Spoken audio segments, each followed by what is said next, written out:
बिस्मिल्लाहिर्रहमानिर्रहीम। ओके बेटा, स्टार्ट करते हैं। तो बेसिकली हम डिस्कस ये कर रहे थे कि अगर आपने ऑपरेशनल रिस्क के लिए कैलकुलेशंस करनी है तो ऑपरेशनल रिस्क के लिए बेटा हम कैसे कैलकुलेट करते हैं। तीन मेथड बेटा हमने डिस्कस करने थे। The first method is basic indicator approach, second method is standardised approach and third method is advance measurement approach. तो ये थोड़ा सा मैं अप्रोचेस को डिस्कस कर रहे थे। बेसिक इंडिकेटर अप्रोच बेटा ये कहता है कि लास्ट 3 इयर्स की आपके पास जो ग्रॉस इनकम है, आपने क्या करना है, उसका आपने परसेंटेज ले लेना है। आपने उनकी एवरेज लेने के बाद उसका 15% ले लेना है। लाइक आपके सामने ये मैंने एग्जांपल देखी, 320, 240, 160, ये आपके पास पिछले 3 सालों की ग्रॉस इनकम है। आपने क्या किया, इन तीनों की एवरेज ली और जो आंसर निकला उसका 15% आपने लिया। तो इसका मतलब है कि 36 मिलियन जो है ये आपने बेटा रिजर्व करने हैं। किस मकसद के लिए? ऑपरेशनल रिस्क से निपटने के लिए। This is the first approach which is called basic indicator approach. जी बेटा, सर इसमें कोई ये प्रॉब्लम? अल्फा गिवन होगा कि 15% ही लेना है? नहीं, 15% बेटा रूल है। ये रूल है कि आपने 15% ही लेना है। डाटा चेंज होता रहेगा, ठीक है। हर साल आपकी ग्रॉस इनकम चेंज होती रहेगी, लेकिन आपका लेना उसका 15% ही एवरेज का। देखिए ना, 2021 में जाएंगे तो 18, 19, 20 लेंगे, 2022 में जाएंगे तो 19, 20, 21 लेंगे। डाटा चेंज होता रहेगा, लेकिन एवरेज का आपने 15% ही लेना है। और सर डाटा लास्ट 3 इयर्स का ही लेना है? लास्ट 3 इयर्स का, दिस इज द रूल बेटा। यही तो रूल है कि लास्ट 3 इयर्स जो ठीक है है, वो आपने लेने हैं। ठीक है। अंडरस्टैंड बेटा? Yes sir. जी, यहाँ तक कोई कंफ्यूजन बेटा किसी को? No sir. Okay, second approach बेटा। सेकंड अप्रोच बेटा आपकी है स्टैंडर्डाइज्ड अप्रोच। स्टैंडर्डाइज्ड अप्रोच बेटा ये कहती है कि आप लोगों ने क्या करना है कि आपके पास हर यूनिट का जो है वो बीटा गिवन होगा। हर हर आपके पास यूनिट का जो है बीटा गिवन होगा। आपने क्या करना है, आपने बीटा से मल्टीप्लाई करना है अपनी ग्रॉस इनकम को, और उसके बाद जो आपके पास डाटा बनेगा बीटा से मल्टीप्लाई करने के बाद उसकी आपने सिर्फ एवरेज ले लेनी है। बीटा क्या होता है बेटा? बीटा आपका सिस्टमैटिक रिस्क होता है, ये आपको पहले ही पता है, और ये बीटाज आपको गिवन होगा। यानी हर डिपार्टमेंट का अपना अपना बीटा होता है। आपने करना यह है कि डाटे को उस बीटा से मल्टीप्लाई करते जाना है, और जो नया डाटा आपके पास बनेगा उस डाटे की आपने सिर्फ एवरेज ले लेनी है, और वो जो एवरेज आंसर होगा that answer is called your operational risk के लिए जो आपने पैसा रिजर्व करना है। फॉर एग्जाम्पल, अब ये देखिए आपके पास जो स्टैंडर्डाइज्ड अप्रोच है वो आगे देखें। कॉर्पोरेट इंश्योरेंस का बीटा 18% है, ट्रेडिंग एंड सेल्स का बीटा 18% है, रिटेल बैंकिंग का 12, 15, 18, 15, 12, 12, ये आपको उसने बीटास दे दिए हर डिपार्टमेंट के। ठीक हो गया। अब हर डिपार्टमेंट का आपके पास बीटा गिवन है। आपने ये जो नया डाटा सेट बनाया है ईयर 1, ईयर 2, ईयर 3 का, ये डाटा सेट कैसे बना है?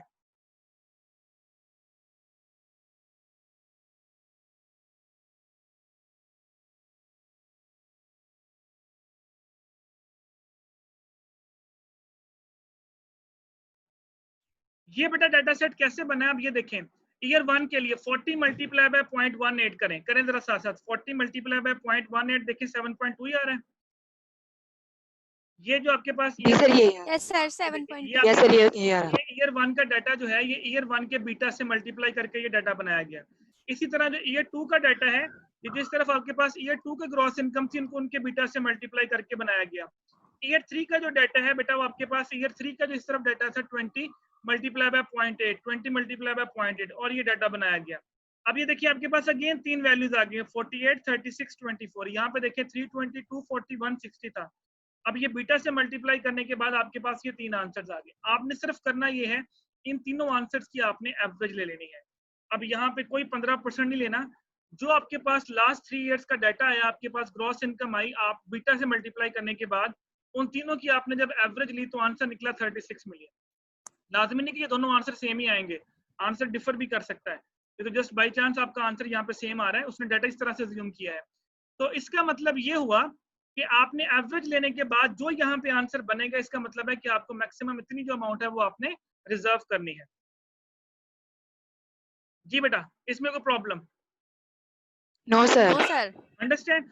अच्छा, यस अब सर। इसमें कोई 15% नहीं लेना, बस जो आपके पास एवरेज निकल के आंसर निकलेगा वो आंसर आपका आ जाएगा। बेटा याद रखिएगा, ये आप लोगों को न्यूमेरिकल की फॉर्म में भी क्वेश्चन आ सकता है कि मैं आपको इस तरह से डाटा दे दूं 3 सालों का, और मैं कहूँ जी बेसिक इंडिकेटर अप्रोच से कैलकुलेट करके बताएं और ये बीटाज हैं, और मुझे स्टैंडर्डाइज्ड अप्रोच से कैलकुलेट करके बताएं कि ऑपरेशनल रिस्क के लिए कैपिटल कितना होना चाहिए। तो आपने फिर इसी तरह से करना होगा इसको, जैसे आपके सामने ये एक्सेल शीट है, ये मैं शेयर कर दूंगा एक्सेल शीट आपके साथ, ये आपको मिल जाएंगी। ओके बेटा, advance measurement approach. Advance sir एक मिनट जी जी बेटा सर जो सेकंड मेथड है उसमें हमें इनकम दी हुई होगी और साथ में बीटा की वैल्यूज दी होंगी, जी डेफिनेटली हमने बस बेटा। उनको हाँ जी सर उनको मल्टीप्लाई हमने करके, मल्टीप्लाई करके ईयर जी 1 मल्टीप्लाई 2 करके 3 का डाटा फाइंड करना है। 3 बनाना है और उसके बाद उनकी एवरेज लेके आंसर दे देना। जी सर ठीक ठीक हो गया? है। जी okay. Sir advance measurement approach बेटा क्या कहती है? अगर आप देखें तो बेटा जो पहले दोनों अप्रोचेस थी, दो तरह की बेटा रिसर्च होती है, एक होती है क्वांटिटेटिव रिसर्च, एक होती है क्वालिटेटिव रिसर्च।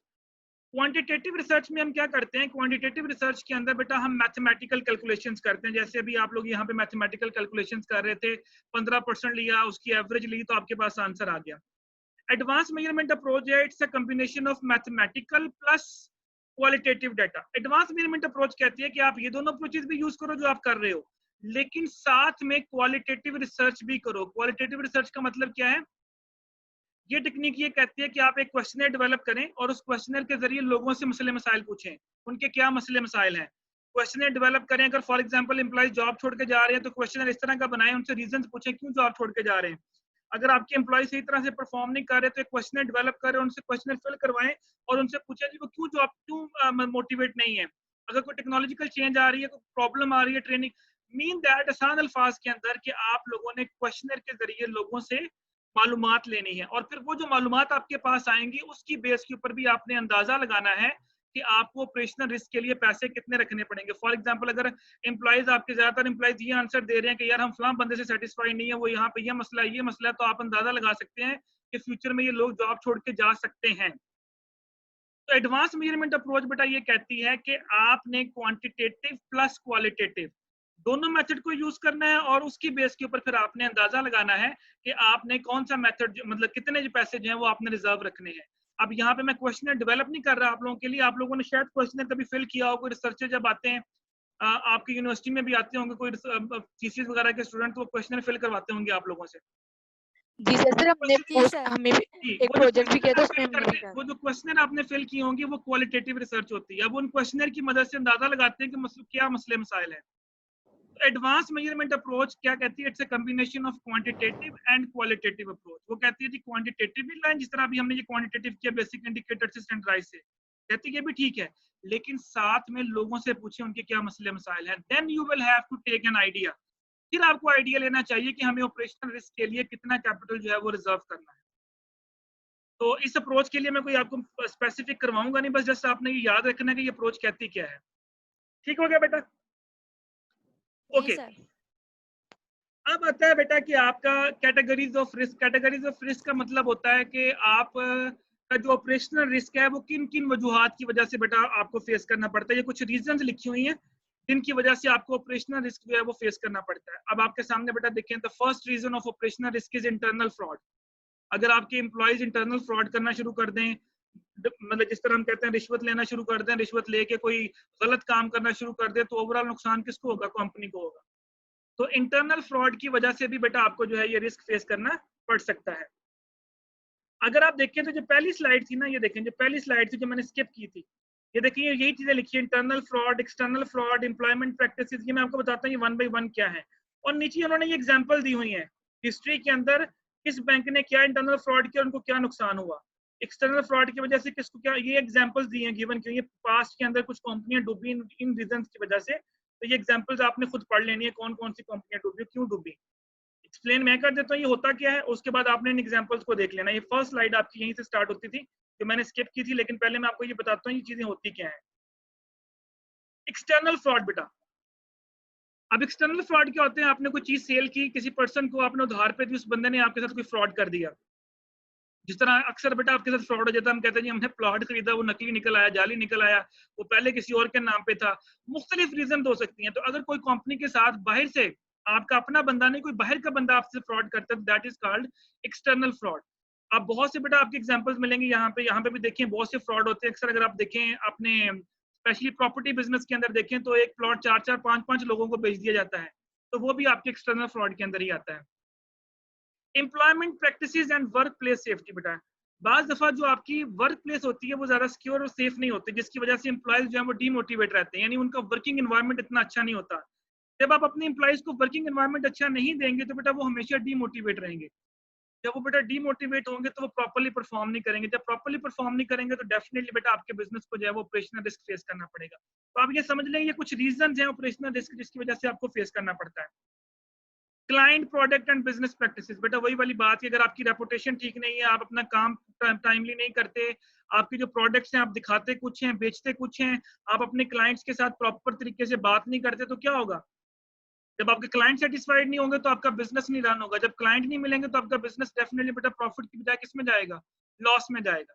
इसी तरह बिजनेस प्रैक्टिसेस बेटा आपकी, तो अगर आपकी बिजनेस प्रैक्टिसेस ठीक, बिजनेस प्रैक्टिसेस का मतलब होता है जिसे कहते हैं ना विहार, पंजाबी में हम विहार कहते हैं कि आपका विहार कैसा, आपकी जुबान कैसी है, आपने कहा कुछ था लेकिन आप कर कुछ रहे हैं, तो this is also called business practices बेटा। अगर आपकी बिजनेस प्रैक्टिसेस ठीक है तो आपको ये रिस्क फेस नहीं करना पड़ेगा। डैमेज ऑफ फिजिकल एसेट, आपको कोई एसेट तबाह हो जाता है, मशीन जल जाती है, इसकी वजह से भी ऑपरेशनल रिस्क फेस करना पड़ सकता है। खुदा ना खासा कोई आंधी तूफान आ जाता है जिसकी वजह से आपकी बिल्डिंग वगैरह तबाह हो जाती है, या आपकी चलती चलती मशीनें जल जाती हैं, कुछ भी हो सकता है फिजिकल एसेट, उसकी वजह से भी आपको ऑपरेशन रिस्क फेस करना पड़ सकता है। Business disruption and system failure, वही वाली बात बेटा, अगर कोई सिस्टम आप लेके आपने इंस्टॉल किया, चलते चलते वो फेलियर हो गया, जब वो फ्लॉप हो गया, उसको नहीं सही तरह से आप प्रॉपर हैंडल नहीं कर पाए, उसकी वजह से भी आपको ऑपरेशन, जिस तरह अक्सर होता है ना, की छोटी सी मैं एग्जांपल देता हूँ कि जब इन्होंने कंप्यूटर इंट्रोड्यूस करवाए थे तो आपको पता है बाबुओं को कंप्यूटर नहीं चलाने आते थे, तो वो कंप्यूटर, वो जो काम पहले हाथ से करते थे, जब उन्होंने कंप्यूटर पे करना शुरू किया तो उनको टाइपिंग करने में बड़ी प्रॉब्लम आ रही थी, और वो जो काम 5 मिनट में होना था वो 2-2 घंटे में हो रहा था। जब ये नए नए कंप्यूटर इंट्रोड्यूस करवाए गए थे गवर्नमेंट अदारों में या मुख्तलिफ अदारों में, तो जो पुराने ओल्ड लोग बैठे हुए थे बैंकों में, इवन जो बैठे हुए थे उनको कंप्यूटर यूज करना नहीं आता था, अब वो सिस्टम फेलियर की तरफ लेके जा रहे थे उनको। अब इसकी छोटी सी एग्जांपल आप जिस यूनिवर्सिटी की ले लें, जब आप लोगों की ऑनलाइन सिस्टम स्टार्ट हुए तो इन्होंने कहा जी कि आपने जो है ये असाइनमेंट्स अपलोड करनी है, आप लोगों ने असाइनमेंट अपलोड की होंगी, आपको बहुत सी प्रॉब्लम फेस करनी पड़ी। क्या प्रॉब्लम फेस करनी पड़ी? कि डाटा बहुत ज्यादा है, असाइनमेंट का साइज बहुत बड़ा है, तो वो अपलोड ही नहीं हो पा रही थी। अब यहाँ पे भी सिस्टम फेलियर हो गया, तो सिस्टम उसको हैंडल ही नहीं कर सका प्रॉब्लम को, तो अब आपने जिस मकसद के लिए सिस्टम बनाया था उसके ऊपर वो सिस्टम प्रॉपर्ली रन ही नहीं हो सका, तो वो सिस्टम फेलियर में आ जाएगा आपका। बेशक उनके पास डाटा की कमी थी, स्टोरेज की कमी थी, डेफिनेटली उसको वो रिमूव करेंगे with the passage of time, लेकिन फॉर द टाइम बीइंग वो सिस्टम उसको हैंडल नहीं कर सका, जिसकी वजह से उन्होंने कहा अब भी देखिए मैं आपके जो ऑनलाइन जो भी आपको मैं ये लेक्चर पढ़ाता हूँ, अगर मैं आपकी पोर्टल पर डायरेक्टली अपलोड करूँ तो ये अपलोड नहीं हो पाएगा, क्योंकि उसमें स्पेस इतनी ज्यादा नहीं है। अब मैं कहाँ पे अपलोड करता हूँ? मैं यूट्यूब पे अपलोड करता हूँ और लिंक आपको सेंड करता हूँ, तो आप वहां पे जाके मेरा लेक्चर जो है वो देख सकते हैं। तो रीजन इज दैट कि हमारा जो सिस्टम है वो उसको हैंडल नहीं कर पा रहा, उसकी स्पेस थोड़ी है। इसी तरह बेटा execution, delivery and process management, अगर आप प्रॉपर एग्जीक्यूट नहीं करते अपने सिस्टम को, आपका डिलीवरी सिस्टम ठीक नहीं है, आपने कहा जी 2 दिन में चीज पहुंचेगी, 2 दिन के बजाय आप 10 दिन बाद चीज भेज रहे हैं क्लाइंट को, तो वो भी गलत बात है। प्रोसेस मैनेजमेंट, जो आपका सिस्टम बना रहा है चीजों को, अगर उसका प्रोसेस ठीक नहीं है, डिले आ रहा है उस प्रोसेस के अंदर, तो भी बेटा आपको ऑपरेशनल रिस्क फेस करना पड़ेगा। तो ये बेटा मुख्तलिफ रीजन हैं जिसकी वजह से आपको जो है वो ऑपरेशनल रिस्क फेस करना पड़ सकता है। इनको पढ़ लीजिएगा, आपकी बुक के अंदर इनकी डिटेल भी गिवन है, बाकी थोड़ा सा मैंने आप लोगों को आइडिया दे दिया कि ये होते क्या है। बस ये लास्ट डेफिनेशन है, इसके बाद ये टॉपिक हमारा कंप्लीट हो जाएगा। बेटा 2 वर्ड होते हैं, एक होता है लॉस सिवियरिटी और एक होता है लॉस फ्रीक्वेंसी। इन दोनों का डिफरेंस समझ लें, उसके बाद यहीं पे हम वाइंड अप करेंगे और उसके बाद फिर बाकी जो है वो हम नेक्स्ट जो है उसमें डिस्कस करेंगे। ये बस इसमें हम सिर्फ यही चीज करेंगे, ये मोंटी कार्लो सिमुलेशन हम नहीं करेंगे। ये AMA अप्रोच मैंने बता दिया, इसको आप पढ़ लीजिएगा। Okay, loss severity and loss frequency बेटा क्या होता है? लॉस फ्रीक्वेंसी का मतलब होता है नंबर ऑफ लॉसेस, कितनी दफा लॉस हुआ। फॉर एग्जांपल मैं कहता हूँ जी पूरे साल के अंदर मुझे 4 दफा लॉस हुआ, this is called loss frequency 4। Loss severity क्या होता है? साइज ऑफ लॉस, कि आपका लॉस का साइज कितना बड़ा है। बेटा लॉस फ्रीक्वेंसी, कुछ बिजनेसेस ऐसे होते हैं उनको जिनको लॉस होता रहता है, लेकिन उनकी जो लॉस साइज है वो बहुत थोड़ा सा होता है, 5,000 लॉस हो गया, 10,000 का हो गया, 1 लाख का हो गया, 2 लाख का हो गया, उनको फील नहीं होता। लेकिन कुछ बिजनेसेस ऐसे होते हैं जिनको लॉस बहुत कम होते हैं, ना होने के बराबर, लेकिन जब उनको होता है उसका साइज इतना बड़ा होता है कि बाज़ दफा बिजनेस फ्लॉप हो जाते हैं। एग्जांपल बेटा आपके पास ग्लोबल फाइनेंशियल क्राइसिस, आपको मैंने बताया था, ग्लोबल फाइनेंशियल क्राइसिस के अंदर जो बैंक्स डूबे थे, अब उनको पहली दफा ही लॉस हुआ था, लेकिन वो लॉस का साइज इतना बड़ा था कि वो उसको टैकल नहीं कर पाए और वो उनके जो बिजनेसेस हैं वो फ्लॉप हो गए। तो लॉस फ्रीक्वेंसी का मतलब होता है नंबर ऑफ लॉसेस, के पूरे साल के अंदर, पूरे 10 सालों में, पूरे 20 सालों में कितनी दफा लॉस हुआ, that is loss frequency. Loss severity का मतलब होता है साइज ऑफ लॉस, के लॉस का साइज क्या था।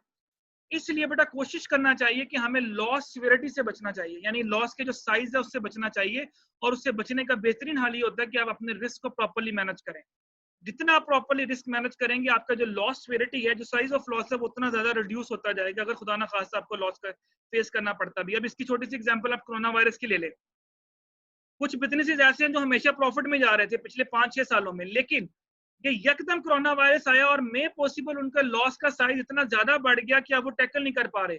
उनको समझ नहीं आ रही कि अब हमने बिजनेस दोबारा कैसे रन करना है, अपने कदमों पे दोबारा कैसे वापस आना है।